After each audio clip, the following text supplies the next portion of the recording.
الفاتحة. أعوذ بالله من الشيطان الرجيم.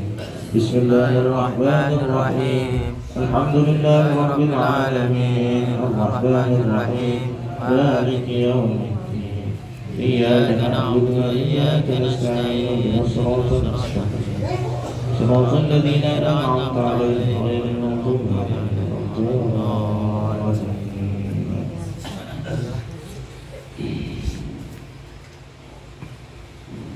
بآبائنا وأمهاتنا وجدادنا وجداتنا وأجدادنا وعلمنا لمن أحبنا ولمن نحب ولمن أوصانا بدعاء ثم لجميع المؤمنين والمؤمنات والمسلمين والمسلمات الأحياء منهم والأموات سجدت الأولاد والجماعة الفاتحة. أعوذ بالله من الشيطان الرجيم. بسم الله الرحمن الرحيم. الحمد لله رب العالمين الرحمن الرحيم مالك يوم الدين إياك نعبد وإياك نستعين اهدنا الصراط المستقيم صراط الذين أنعمت عليهم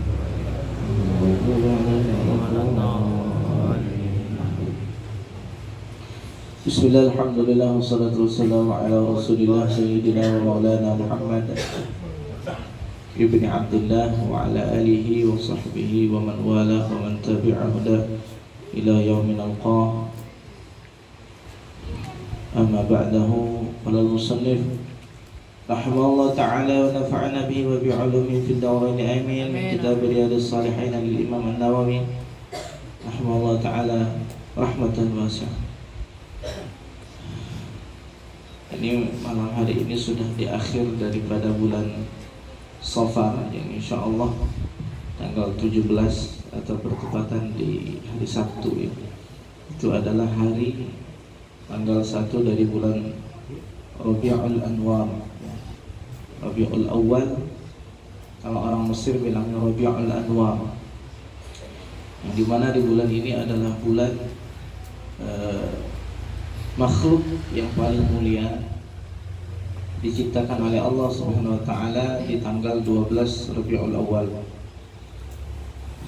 yang dimana dulunya Rabiul Awal ini bukanlah bulan yang mulia, karena di antara bulan yang lain banyak yang mulia. Dzulhijjah, ada bulan Dzulqa'dah, itu semuanya bulan haram. Ada bulan Muharram, Dzulqa'dah, Dzulhijjah, ada bulan Rajab, ya, itu bulan mulia. Tapi kenapa baginda sallallahu alaihi wasallam itu lahir di bulan Rabiul Awal, yang sebelumnya tidak ada sisi kemuliaan di kalangan orang Arab saat itu? Itu menunjukkan bahwa Nabi Muhammad SAW itu bukan mulia karena sesuatu, tapi karenanya lah sesuatu jadi mulia. Jadi Rasul itu lahir di hari apa? Lahir di bulan Rabiul Awal. Rabiul Awal menjadi bulan mulia. Madinah Al-Munawwarah dulu bukanlah tempat yang dimuliakan. Gersang, tidak ada artinya, Pak.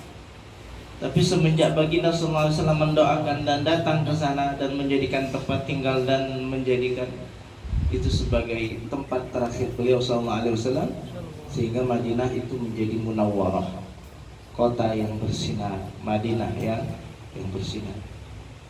Mari sambut bulan Rabiul Awal yang beberapa hari ini dengan penuh sukacita, hadirkan di dalam hati rasa rindu, ya, dengan memperbanyak salawat kepada baginda sallallahu alaihi wasallam. Imam Abdul Hasan Asy-Syadzili pernah bermimpi bertemu dengan baginda sallallahu alaihi wasallam. Lalu bertanya kepada baginda sallallahu alaihi wasallam, "Wahai Rasulullah, ketika Allah berselawat kepada hamba yang berselawat kepadamu 1 kali, Allah berselawat kepadamu 10 kali." Ya. Jadi man shalla alaihi salatan sallallahu alaihi biha 10. Siapa yang berselawat kepadaku 1 kali, maka Allah akan berselawat kepadanya 10 kali. Dan Imam Asy-Syadzili berkata, "Wahai Rasulullah, Allah akan berselawat kepada umatmu yang berselawat kepadamu 1 kali, Allah balas 10 kali selawat. Itu untuk yang lalai atau untuk yang hadir hatinya?" Maksudnya hadir hati saat berselawat, dirinya sedang berkholwat, duduk di masjid atau duduk di tempat tersembunyi, tidak sambil jalan, tidak sambil ngobrol sama kawan, dan menghadirkan rasa di dalam hati bersolawat kepada Nabi SAW. Apakah bersalawat dapat fadilah 10 kali salawat dari Allah dari orang yang lalai, ya, sambil ngobrol cerita sallallahu alaihi wasallam, hatinya kosong. Apa jawaban baginda sallallahu alaihi wasallam? Itu fadilah salawat Allah kepada orang yang bersalawat kepada Nabi, itu fadilah untuk orang yang lalai. Sambil lalai, sambil dia tidak tahu maksud salawat itu apa, pokoknya lafaz kalimat ucapannya itu bersalawat kepada Allahumma sholli ala sayyidina Muhammad, hatinya tak kemana pikiran, itu dapat fadilah salawat, yaitu Allah bersalawat kepadanya 10 kali. Apa fadilah salawat Allah kepada orang yang bersalawat kepada Nabi? Walladzi yusalli alaikum, dialah Allah yang bersalawat kepada kalian, wa malaikatu, dan malaikatnya, liyukhrijakum minadh dhulumati ilan nur, untuk mengeluarkan kalian dari kegelapan menuju cahaya. Jadi sampai dikatakan kalau orang merasa tidak punya mursyid, seorang pembimbing rohani, tarbiyah rohani menuju Allah, maka salawat adalah gurunya. Ya, salawat adalah gurunya. Kenapa? Karena dibimbing langsung oleh Rasulullah, dibimbing langsung sama Allah. Ya, langsung Allah berikan selalu rahmat 10, salawat 10 setiap kali dia bersalawat kepada Nabi 1 kali. Lalu bagaimana dengan orang yang ketika sholawat sambil hadir hatinya? Itu kan tadi orang yang tidak sambil hadir. Ya mungkin kebanyakan kita begitu Pak. Sholawatnya sambil lupa. Ya pokoknya lisannya bersolawat, tapi hatinya tidak menghadirkan rasa sholawat dan tidak menghadirkan Nabi dalam rasa. Itu pun fadilahnya luar biasa. Bagaimana kalau orang itu hadir hatinya saat bersolawat, maka Allah akan menjadikan malaikat, yang malaikat itu akan mendoakan maghfirah sampai mati orang. Sekali sholat sambil menghadirkan rasa di dalam hati kepada Nabi, ingat kanjeng Nabi. Sholawat menghadirkan rasa rindu kepada Nabi, membayangkan bagaimana Nabi SAW. Itu artinya sholawat sambil hadir hatinya, maka Allah akan ciptakan malaikat, yang malaikat itu akan beristighfar untuk orang tersebut sampai kiamat. Enak malaikat yang mendoakan, ya Allah ampuni si fulan, ampuni si fulan, terus begitu. Sekali salawat, loh kalau dia 10.000 kali salawat, kalau dia 100.000 kali salawat dengan hadir hatinya, akan ada 100.000 malaikat yang mendoakan ampunan. Sehingga dikatakan orang kalau sedang salawat itu takdirnya pasti husnul khotimah. Jadi dikatakan bahwa orang itu kalau takdirnya itu senang salawat, artinya dia sudah ditakdirkan husnul khotimah. Mbak, walaupun kita nggak ngerti bagaimana akhir hayat kita, cuman ada beberapa tanda orang itu matinya husnul khotimah. Salah satu dari tanda orang itu matinya husnul khotimah, mati baik, mati bawa iman. Apa tanda-tandanya? Orang tersebut akan diberikan ilham, taufik oleh Allah untuk senang sholawatan, senang sholawatan Nabi. Sehari 1000 kali, sehari 100 kali. Jadi santri-santri kami, Pak, kami tidak suruh tahajudan malam-malam, karena ukuran santri tahajud malam pasti kesel sama tahajud. Jam 3 itu dibangunin, bangun tahajud itu pasti kesel, jengkel. Jengkelnya kok sama tahajud, jengkelnya sama siapa yang nyuruh. Paham ya? Tapi santri tirakatnya gini, setiap habis sholat baca sholawat Jibril 200 kali setiap habis sholat. Tirakat santri. Pokoknya setelah habis sholat, selesai wirid, selesai doa, santri wajib membaca 200 kali salawat. Lafaz yang paling singkat, paling pendek. Salawat Jibril sallallahu alaihi Muhammad sallallahu alaihi Muhammad 200 kali. Dihitung-hitung cuma 3 menit atau 2,5 menit. 200 kali setiap kali setelah sholat. Nah kalau 5 kali sholat berarti 1000 kali. Apa artinya orang yang bisa istiqamah 1000 kali setiap hari sholawat? Maka itu tirakat paling baik. Maka ini menyambut bulan Maulid Nabi banyak-banyak. Yang biasanya 100 kali tambah lagi sholawat, yang biasa 1000 kali tambah lagi sholawatnya kepada kanjeng Nabi. Bentuk daripada cara kita memuliakan bulan kelahiran Nabi Muhammad sallallahu alaihi wasallam.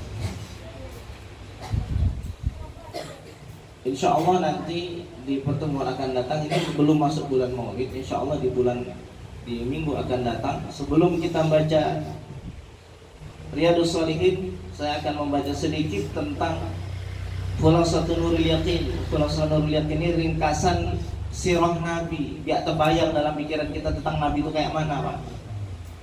Dari kita tidak tahu siapa yang nyusui Nabi Muhammad. Siapa yang nyusui Nabi Muhammad? Ibu susuan Nabi Muhammad siapa? Hah? Halimah Sa'diyah. Siapa lagi satunya? Sebelum Halimah Sa'diyah ada lagi Suhaibah Al-Aslamiyah. Yang tahu satu orang. Lalu Nabi Muhammad SAW di umur berapa diserahkan dari ibu susuan menuju baginda sallallahu alaihi wasallam? Kan sebelumnya kan dirawat oleh Halimah Sa'diyah. Setelah dirawat umur berapa baru diserahkan lagi kepada ibunya Siti Aminah. Oh, ini sejarah begini, Pak. Kalau dalam bayangan kita setiap kali bersolawat terbayang begitu saja itu sudah cukup.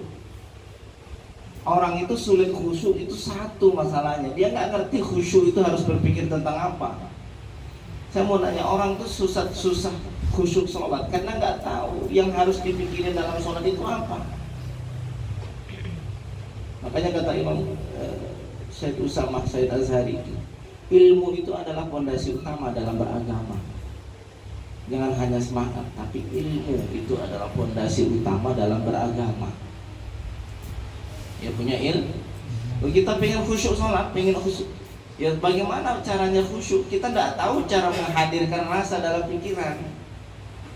Pikiran kemana-mana datang, ya kosong makanya datang. Kalau pikiran terisi, pasti pikiran lain tidak akan datang. Orang yang sibuk mikirin utang, pasti pikiran lain tidak datang, Pak. Betul nggak, Pak? Malam ini sibuk mikirin utang, Allah besok tagihan datang, besok tagihan datang. Itu pikiran lain nggak datang.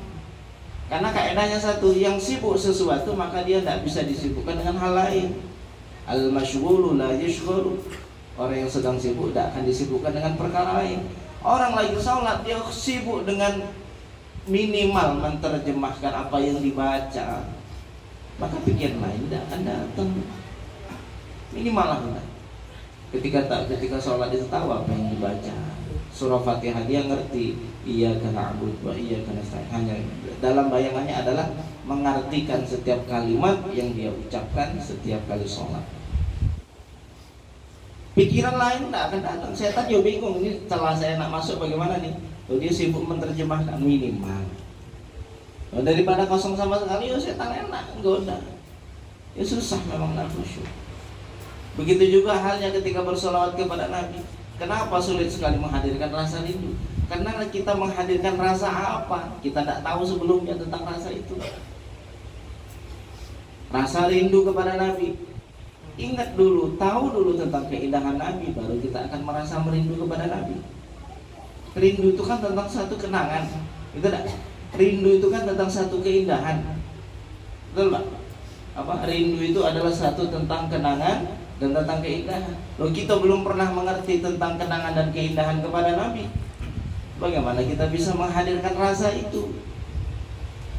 Nah, gitu. Makanya berilmu sebelum beragama. Ngaji harus istiqomah, ngaji harus rajin, ya. Kenapa? Inilah fondasi sumber kita untuk menuju alam akhirat nanti bertemu dengan Allah. Jadi insya Allah minggu depan khusus di bulan Maulid kita akan membaca singkat tentang sirah nabawiyah, tentang perjalanan kanjeng Nabi Muhammad SAW. Ya, dari mulai beliau dilahirkan, ya. Di dalam kitab Khulasatul Nurul Yakin, ringkasan dari kitab Nurul Yakin. Nurul Yakin ini kitab yang dikarang oleh Imam Al-Khudairibik, ya, yang diringkas di dalam kitab Khulasah. Khulasah itu ringkasan. Karena kitab ini yang ringkas-ringkas yang simpel-simpel tapi padat tapi paham, gitu ya.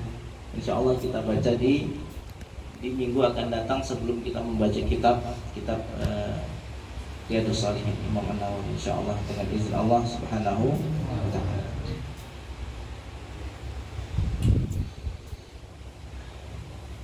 Qala musannif rahimahullah taala, musannif berkata, Babul qana'ati wal 'ifaf wal iqtisad fil ma'isha wal infaq wa dhammi su'ali min ghairi darurah. Masih tentang bab tentang qana'ah. Apa itu qana'ah? Merasa cukup, tidak tamak terhadap sesuatu yang tak kita miliki, itu qana'ah. Wal 'ifaf, dan menjaga harga diri dari meminta-minta. Wal iqtisad fil ma'isha, dan iqtisad, sedang-sedang dalam kehidupan, sedang-sedang saja dalam kehidupan. Fil wal infaq, dan dalam menginfakkan atau menginfakkan, membelanjakan. Wa dhammi su'ali min ghairi darurah, dan ada celaan kepada permintaan tanpa darurat, tanpa kepentingan yang mendesak. Wa Nabi Abdurrahman Muawiyah bin Abi Sufyan Sakhr bin Harb radhiyallahu anhu qala qala Rasulullah sallallahu alaihi wasallam. Rasul sallallahu alaihi wasallam bersabda, la tulhifu fil mas'alah. Jangan kalian memaksa kalau meminta. Ya, kalau meminta jangan memaksa. Fa wallahi, maka demi Allah, la yas'aluni ahadun minkum syai'an. Tidak ada satupun dari kalian yang meminta, fatakhruju lahu mas'alatahu minni syai'an wa ana lahu karihun fayubaraku lahu fi ma ataitu. Lalu saya memberikan apa yang diminta, tapi saya terpaksa memberikannya dan kondisinya dia diberkahi. Tidak mungkin. Tidak mungkin begini. Orang minta kepadaku, lalu karena dia mendesak, akhirnya apa? Ya sudah, ini ambillah. Orang seperti itu tidak akan mungkin diberkahi pun. Paham? Jadi artinya apa? Kalau sudah meminta sekali, yang bersangkutan tidak mau, jangan lagi dipaksa. Kenapa? Karena sekalipun dapat, maka yang kita dapat itu tidak barokah. Apa yang pertama kali? Itulah. Walaupun nanti ada beberapa kondisi seorang itu boleh meminta nanti di akhir hadis yang kita baca pada malam hari ini. Ya. Jadi Nabi SAW bersumpah, demi Allah, seseorang tidak akan meminta kepadaku dengan paksaan lalu saya beri, maka sesuatu pemberian itu tidak akan diberkahi. Wa an Abi Abdurrahman Auf bin Malik al-Ashja'i radhiyallahu anhu qala kunna 'inda Rasulillah sallallahu alaihi wasallam. Kami bersama Rasulullah SAW tis'ah atau 8 atau 7, ada 9 atau 8 atau 7 orang. Faqala ala tubay'una Rasulullah. Lalu Rasulullah SAW bersabda, tidakkah kalian berbaiat kepada Rasul? Berbaiat. Jadi baiat itu di zaman Nabi, dari zaman Nabi. Jadi kalau kita mendengar istilah orang tuh baiat thariqah, ya itu memang sudah dari zaman Nabi. Suatu saat ketika kita dengar ada istilah baiat, oh itu di baiat. Baiat apa? Ya tergantung baiat apa. Banyak kemarin di waktu hari Ahad kemarin ada yang salah satu jemaah bertanya begini, bagaimana kalau kita sudah terpaksa di baiat? Apa yang harus kita lakukan? Apa jawabannya, Pak? Sebelum kita di baiat, kita lihat dulu kita di baiat thariqah apa. Makanya kemarin di Pekalongan ada muktamar sufi. Apa muktamar sufi? Perkumpulan seluruh ulama sufi dunia. Ada sekitar berapa negara ya? Kalau tidak salah 50-an negara. Dari ulama muslim sufi setiap negara datang di Pekalongan. Siapa yang menggagas? Habib Lutfi, ketua Jatman. Apa Jatman? Jamaiyah Thariqah Al-Mu'tabarah.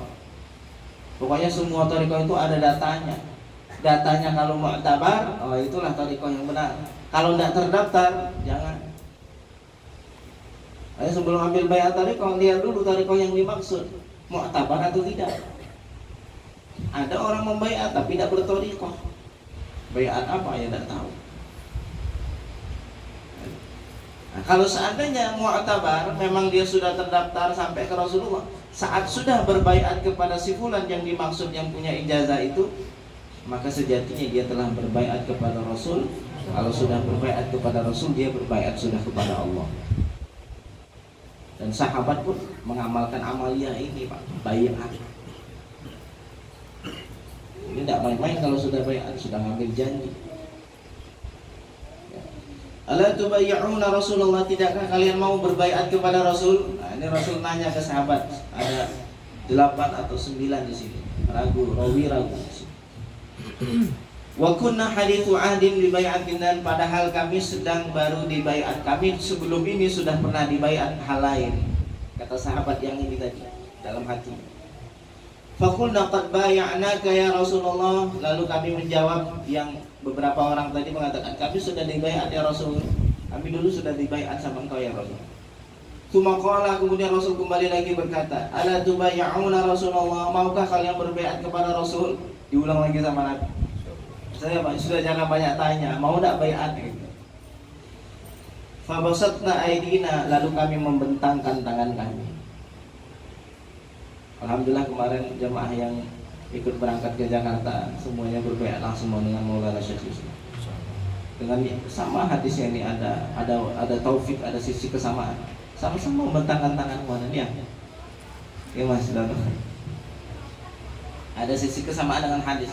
Kejadian kemarin sama hadis yang kita baca pada malam hari. Fabasatna aidina, lalu kami membentangkan tangan kami. Terus salaman sebagai bentuk tanda, kayak tanda jadi, kayak orang jual beli jadi ya. Nah gitu. Itu makanya ketika bai'at ada begini. Begini ya tangannya. Kalau nggak dapat semuanya, di atasnya numpul lagi. Kalau banyak nanti yang belakangnya lagi megang belakangnya. Kalau banyak nih, ini cuma berapa orang yang bersentuhan tangan, yang belakang sentuhan badan. Sama orang itu sama hukum. Fabasatna aidina, lalu kami membentangkan tangan kami, wa qulna, dan kami berkata, qad bai'naka ya Rasulullah, kami telah berbaiat kepadamu wahai Rasulullah. Kami ini sudah berbaiat baru lagi dengan kau ya Rasul.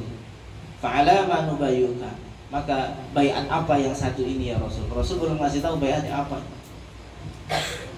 Faqala, lalu Rasul SAW menjawab, ala an ta'budullah wa la tusyriku bi syai'an. Yang pertama baiat untuk menyembah Allah dan jangan menyekutukan dengan Allah sesuatu apapun.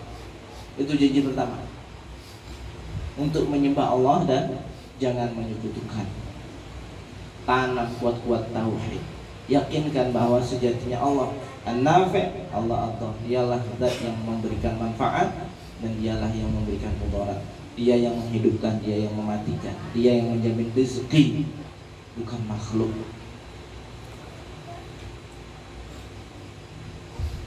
Wassalawatil khamsi, dan berbaiat untuk istiqamah jalankan sholat 5 waktu. Ini baiatnya, isi baiat. Karena baiat itu macam-macam nanti. Wa tasma'u wa tuti'u, dan kalian mendengar dan mematuhi. Kan aslinya Islam itu dari kalimat al-istislam. Apa itu? Berpasrah, menyerah.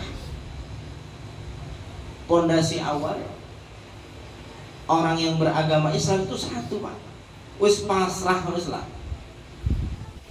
Datanglah dengan Allah, kepada Allah dengan kepasrahan. Allah nyuruh sholat, sudah tidak usah tahu kita apa hikmah sholat, dah sholat lah. Allah nyuruh kita untuk begini, untuk jalankan puasa Ramadan, jangan ditanya hikmahnya apa, dah puasa saja.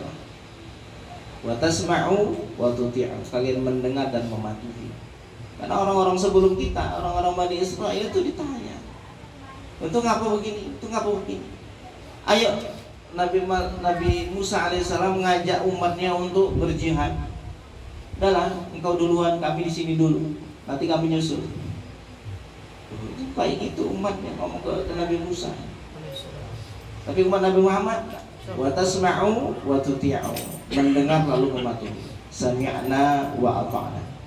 Kita umat yang tidak banyak menentang, tapi banyak dari umat kita ini yang patuh.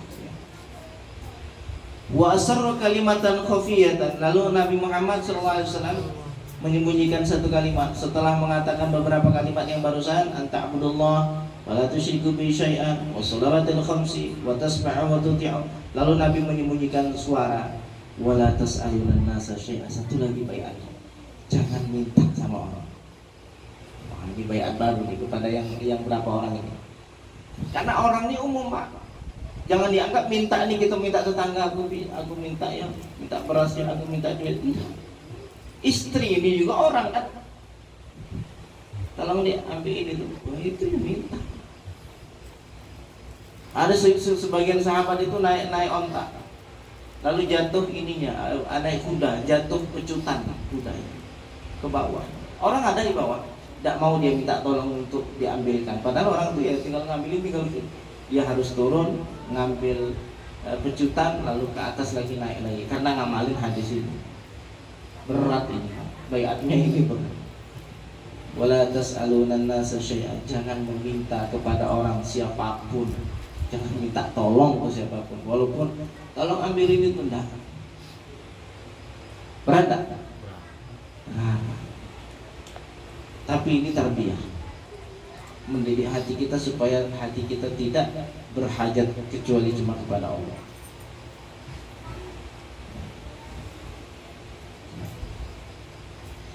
Falaqad ra'aitu ba'da ulaika an-nafar yasqutu sautu ahadihim fama yas'alu ahadan yunawiluhu iyyahu. Maka sungguh saya telah melihat sebagian dari mereka yang 9 orang atau 8 orang tadi, yang dimana mereka saat ketika sedang naik di atas kudanya lalu jatuh pecutannya, lalu mereka tidak meminta kepada orang yang dibawa untuk mengambilkannya, dia turun dan mengambil sendiri. Nah, ini bayatnya. Wa an Ibnu Umar radhiyallahu anhu anna Nabi sallallahu alaihi wasallam qala la tazalul mas'alatu bi ahadikum hatta yulqillahu ta'ala wa laysa fi wajhihi muz'atul ahmad. Senantiasa permintaan kalian itu akan menjadikan Allah nanti di akhirat, di hari kiamat akan menjadikan orang yang selalu meminta itu di wajahnya itu tidak ada dagingnya, tinggal tulangnya. Jadi ada yang mengatakan bahwa ini hakikat. Memang nanti orang yang sering meminta di akhirat itu nanti apa? Dia akan menjadi orang yang ketika dibangkitkan wajahnya ini tidak ada dagingnya, ya tinggal tulang, khusus wajahnya. Jadi semacam ada tanda. Nanti ada orang yang tinggal kepalanya tengkorak, badannya utuh, kepalanya tengah. Oh, ini dulu di dunia suka minta-minta nih. Makanya kalau ada orang minta-minta di jalanan, orang yang sehat badan jangan dikasih. Sampai ada seorang dokter nulis satu risalah, hukumnya haram membagikan suatu bagian kepada orang yang apa? Yang sejatinya dia itu orang yang tidak layak untuk jadi profesi. Sehat, ada kemarin lihat ada orang tuh sehat betul, cuman dengan kayak mana cara dia lah, akhirnya di jalan minta di lampu merah. Itu kayak gitu juga tidak boleh. Kenapa? Kita membantu dia untuk mensukseskan kegiatan dia. Kecuali nanti ada beberapa kasus, ada 3 kondisi yang Nabi SAW memperbolehkan untuk meminta-minta. Nanti kita baca hadisnya. Al-muz'ah bi dhabil mim wa iskan zai wa bil ain al-muhmalah al-qit'ah. Wa anhu dalil dari Abdullah bin Umar anna Rasulullah sallallahu alaihi wasallam qala wa 'ala al-mimbar, sedang di atas mimbar baginda sallallahu alaihi wasallam, wa dzakara sadaqata, dan baginda menyebutkan tentang sedekah, wa ta'affufa, dan menjaga harga diri dari anil mas'alah, dari meminta. Qala al-yadul 'ulya khairun min al-yadis sufla, tangan di atas lebih baik dari tangan di bawah. Wal yadul 'ulya hiyal manfa'ah hiyal munfiqah, tangan di atas dialah orang yang menginfakkan. Was sufla, dan tangan di bawah hiyas sa'ilah, dialah orang yang meminta. Ini arti terjemah dari yang meminta, berarti kalau diberi itu bukan meminta. Paham maksudnya? Jadi tangan di atas itu adalah dia yang menginfakkan, tangan yang dimaksud tangan di bawah itu siapa? Yang meminta, baru diberi dialah yang tangan di bawah. Adapun orang yang menerima, dia tidak dimaksud oleh tangan di bawah. Ya, paham ya? Nanti ketemu kiai dari Jawa datang ke sini, di amplopin gitu ya. Oh, kiai itu tangannya di bawah. Salah. Itu dikasih, tidak minta. Paham ya? Nah, Nabi sendiri yang menerjemahkan makna tangan di bawah itu apa? As-sa'ilah, yang meminta. Wa Nabi Hurairah radhiyallahu anhu qala Rasulullah sallallahu alaihi wasallam, man sa'ala an-nasa takathuran fa inna ma yas'alu jamran falyastaqil aw liyastakthir. Siapa yang meminta kepada orang dengan memperbanyak permintaan, fa inna ma yas'alu jamran, sesungguhnya dia telah meminta bara api. falyastaqil aw liyastaqtil. Maka silahkan kalau memang dia meminta bara api, mau dipersedikit bara apinya atau diperbanyak, silahkan, tinggal pilih. Kalau mau memperbanyak bara api, silahkan banyak lagi meminta.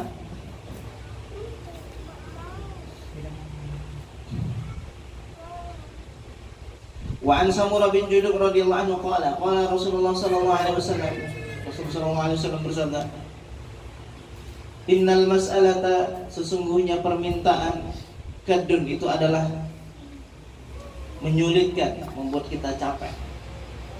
Yakuddu biha rajul wajhahu, yang membuat seseorang itu wajahnya, penampilannya akan menjadi terlihat capek.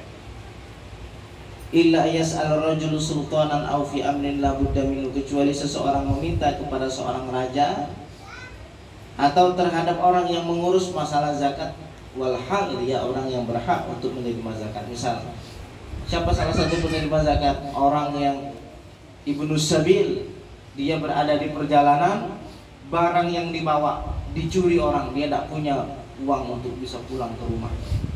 Pergi dia ke lembaga zakat di tempat dia datang. Tolong aku kehilangan duit, aku nak minta duit zakat, ada tak di sini duit zakat? Misalnya kita lihat ada ini lembaga zakat, ada tak zakat di sini? Saya berhak karena tadi saya datang dari Jambi, saya sekarang di Jakarta sendiri dan mau pulang, tidak ada uang. Tolong kasih saya uang zakat. Nah, seperti ini tidak termasuk. Ya. Apa tidak termasuk yang meminta-minta. Wa an Ibnu Mas'ud radhiyallahu anhu qala Rasulullah sallallahu alaihi wasallam, man asabathu faqatun fa anzalaha bin nas lam tasud faqatahu. Siapa yang ditimpa kepadanya kesulitan lalu dia menunjukkannya kepada orang, artinya apa? Dia menunjukkan rasa butuhnya kepada orang lain untuk memenuhi hajatnya, lam tasudda faqatahu, sejatinya dia tidak sedang menutupi hajatnya. Pikiran orang kan seolah-olah saya kesitulah, kayaknya dia bisa bantu aku, seolah-olah akan ada pertolongan di sini. Padahal kata Nabi, itu tidaklah menutupi hajatnya. Waman azala billah fayushikullahu lahu birizqin ajilin aw ajil, maka siapa yang mengadukan urusannya kepada Allah, maka Allah akan berikan cepat atau lambat. Allah akan berikan kepadanya cepat atau lambat. Wa an Thawban radhiyallahu anhu qala Rasulullah sallallahu alaihi wasallam, man takaffala li alla yas'ala an-nasa syai'an wa atakaffalu lahu bil jannah, siapa yang menjamin untukku, ayo siapa yang mau menjamin dirinya untuk tidak minta-minta ke orang, wa atakaffalu lahu bil jannah, saya akan menjamin untuknya surga. Ayo yang mau menjamin dirinya untuk tak lagi setelah ini minta-minta ke orang, ayo saya jamin dirinya surga. Dimulai malam ini gawe dewek semua pak, isi piring dewek, baju kotor. Nabi itu begitu. Di dalam Sunan Tirmidzi, Imam Tirmidzi meriwayatkan karena fi mihnati ahli, Rasul itu pekerjaan rumah itu beliau kerjakan. Apa? Jahit baju sendiri, nyapu rumah, kalau bahasa itu yang ngepel rumah apa. Kecuali saat datang waktu sholat baru tinggalkan. Pas waktu ngaji datang tinggalkan.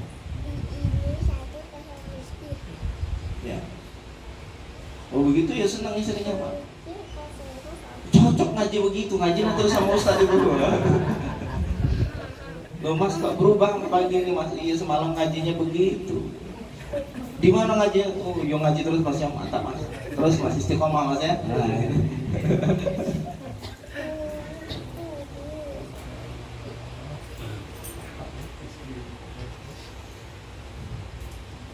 Fakultu ana, lalu sahabat bertanya, Thawban mengatakan, saya ya Rasul, saya yang mau dijamin itu untuk supaya saya tidak minta-minta kepada siapapun ya Rasul. Fakultu ana, lalu saya menjawab, kata Thawban, ana saya ya Rasul. Fakana la yas'alu ahadan syai'an. Lalu Thawban radhiyallahu anhu mengatakan, lalu dia tidak meminta kepada siapapun.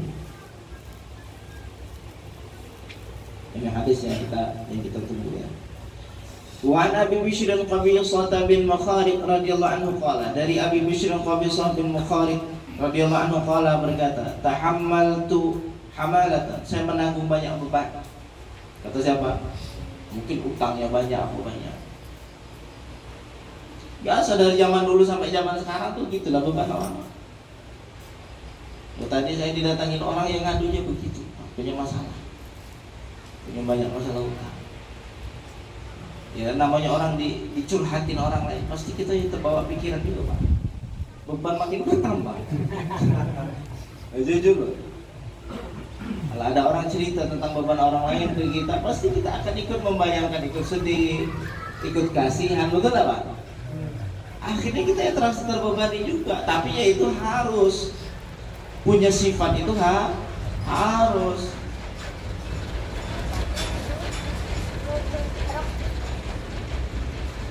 Nabi SAW pernah bersabda begini, man la yahtamu bi amril qaumi falaysa minhum. Siapa orang yang tidak peduli dengan urusan suatu kaum, dia tidak termasuk kaum itu. Ada kawan kita nih muslim datang ke kita, bercerita kepada kita tentang keluh kesah. Hati kita tidak peduli dengan apa yang dirasakan, maka kita tidak termasuk dari mereka. Mereka muslim berarti kita tidak termasuk orang yang sejati Islamnya, sempurna imannya. Begitu pun ya, walaupun beban, ya tetap harus ada rasa sedih.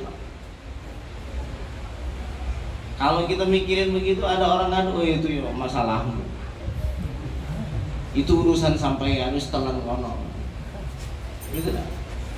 Itu urusan dia sendiri. Ya itu memang masalah dia, maka tidak termasuk dari kaum itu. Jadi kalau kita merasa sedih dengan masalah orang lain, beruntunglah Allah masih berikan kepada kita sehat iman, sehat hati. Tahammaltu hamalatan, saya menanggung beban. Fa'ataitu Rasulullah sallallahu alaihi wasallam as'aluhu fiha. Lalu saya datang kepada Rasulullah sallallahu alaihi wasallam, saya minta kepadanya. Saya meminta kepada Rasulullah sallallahu alaihi wasallam. Sahabat itu loh kalau punya masalah ya datangnya ke Nabi, ya Rasul saya punya masalah gini-gini. Padahal kita tahu kisah tentang Nabi bagaimana beliau kadang istrinya, keluarganya tidak makan 3 bulan, cuma makan kurma sama minum air putih. Hampir 3 bulan di rumahnya itu tidak berasap, tidak masak di rumah Nabi. Loh itu sahabat kalau punya masalah yang adanya ke Nabi. Faqala aqim hatta ta'tiyana shadaqah fa na'muru laka biha. Ya sudah, tegaklah, tunggu sedekah, tunggu zakat datang. Nanti dari orang yang memberikan, nanti aku suruh dia untuk memberikan kepadamu. Jadi ini apa? Nanti akan ada orang datang, ambil zakat, bawa zakat ke sini untukmu. Intinya gitu. Semua qala, kemudian berkata, ya Qabisah, wahai Qabisah, innal mas'alata la tahillu illa li ahadi thalatha. Sesungguhnya meminta itu tidak halal kecuali 3 hal saja yang halal. Ini yang tadi kita janjikan. Rajulun tahammala hammalatan fahallat lahul mas'alah hatta yusibaha thumma yumsik. Seseorang sedang menanggung beban berat, lalu dia meminta masalah kepada orang lain, lalu selesai masalahnya, lalu setelah itu dia menahan diri untuk tidak meminta-minta lagi. Artinya apa? Dia punya masalah berat, kondisi berat, boleh seseorang tersebut tanya ke temannya untuk membantu dia untuk menyelesaikan masalah. Selesai masalahnya, dia tidak lagi meminta-minta kepada orang lain dan tidak jadikan itu sebagai kesempatan untuk tanya ke orang lain. Itu yang pertama. Kemudian dia menahan diri. Wa rajulun asabathu jaihatun ijtahat maluhu, dan seorang laki-laki yang menimpa kepadanya suatu kecelakaan, misalnya perampokan rumahnya, kebakaran rumah gitu ya. Akhirnya open donasi, tolong kami, kebakaran rumah kami. Fahallat lahul mas'alah, lalu dia meminta kepada orang lain hatta yusiba qawaman min ashin, sampai dia mendapatkan penghidupan yang layak. Istilahnya rumahnya terbakar, Dia boleh meminta sampai dia punya rumah, dan ketika dapat punya rumah dia tidak boleh lagi meminta.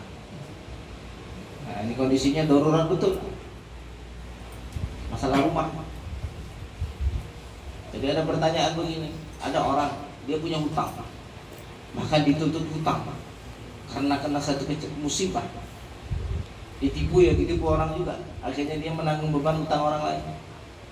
Akhirnya apa? Dia mau bingung, dia mau membayar hutang dengan minjam duit di bank, sedangkan masalahnya ini ada yang mengatakan riba.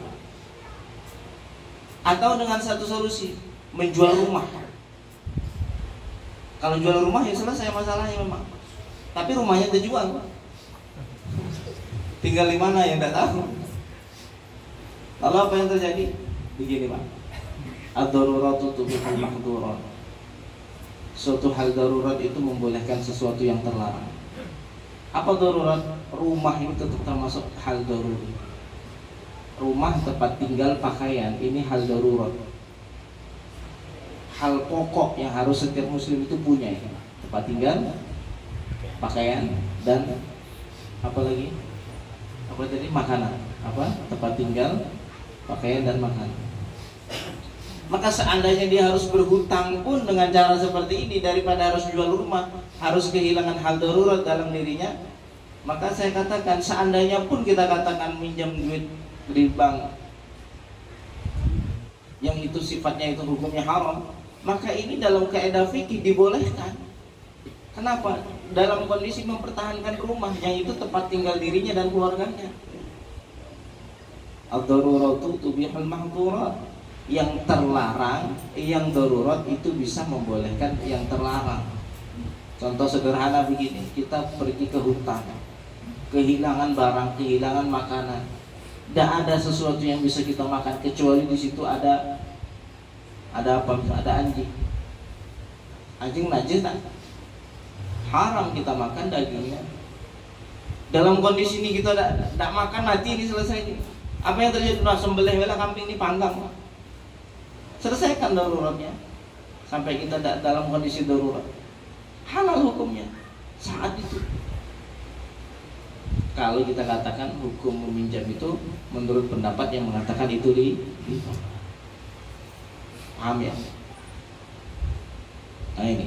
Jadi seseorang yang memiliki, yang terjadi kepadanya tertimpa suatu kecelakaan, misalnya bangkrut, kecelakaan, apalagi dirampok, apalagi ditipu orang lain, nah ini kecelakaan.